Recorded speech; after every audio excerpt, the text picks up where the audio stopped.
day, I'm John Reggie Cabalan, second year college from Baliwag Polytechnic College, taking up a Bachelor of Science in Hospitality Management.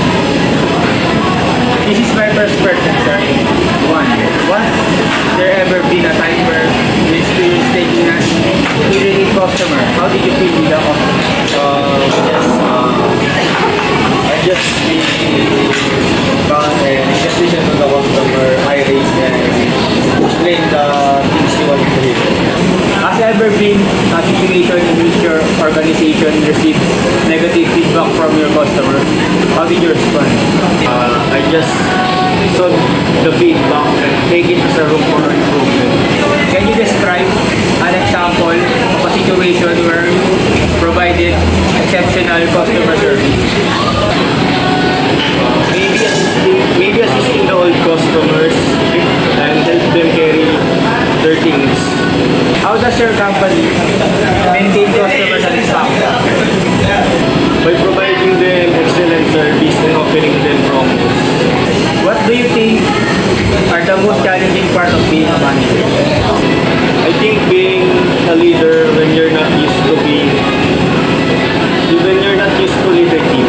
What are the problems you have encountered with your staff or fellow employees? How do you deal with it? So far, I haven't encountered any problem. Do you enjoy working in the food service industry? Why? Be honest, no. Because in the food industry, you need to prepare and monitor a lot of things. And it's physically and mentally draining.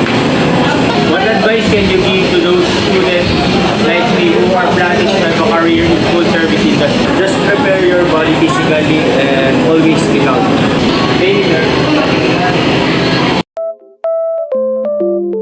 Today, I'm Ajan Reggie Cabalan, second year college from Baliwag Polytechnic College, taking up a Bachelor of Science in Hospitality Management. This is my first question, sir. Was there ever been a time where you experienced talking to an irritated customer? How did you deal with that situation? Sa ngayon, wala pa naman. Pero kung meron man, syempre, kung galit siya, hindi ko sasabihin sa pagiging galit niya. Tapos, yun, kaya ko muna siya magsalita.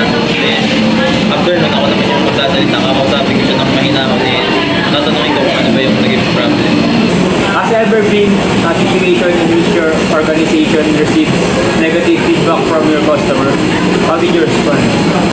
Sa ngayon, wala pa naman. Pero kung meron man, titignan namin kung ano yung pwede namin ma-improve. Can you describe an example of a situation where you provided exceptional customer service? Halos araw-araw naman, kailangan i-provide namin yung exceptional customer service. Kasi bilang isang manager, yun yung duty namin na mai-provide yung exceptional customer service. How does your company maintain customer satisfaction? Na-maintain namin yung customer satisfaction by serving them quality foods and giving them the best customer service. What do you think are the most challenging part of being a manager? Siguro yung pinaka-challenging part ng manager is yung mga pasaway na crew and then yung pressure sa trabaho. What are the problems you have encountered with your staff or fellow employees? How do you deal with it? Sa ngayon, wala pa naman. Pero kung meron man, kakausapin ko sila ng maayos and tatanungin ko sila kung saan nagka-problema. And then, gagawin ko lahat ng makakaya ko para maayos at magawa ng solusyon. Do you enjoy working in the food service industry? Why? Yes, dahil marami rin akong nakakasalamuhang iba't ibang tao and then marami din ako natututunan na iba't ibang bagay sa kanila. What advice can you give to those students like me who are planning to have a career in food service industry? Ang advice siguro na pwede kong mabigay is lahat naman ng trabaho mahirap sa umpisa. Pero habang tumatagal, mas dumadali na yung trabaho. Thank you, sir.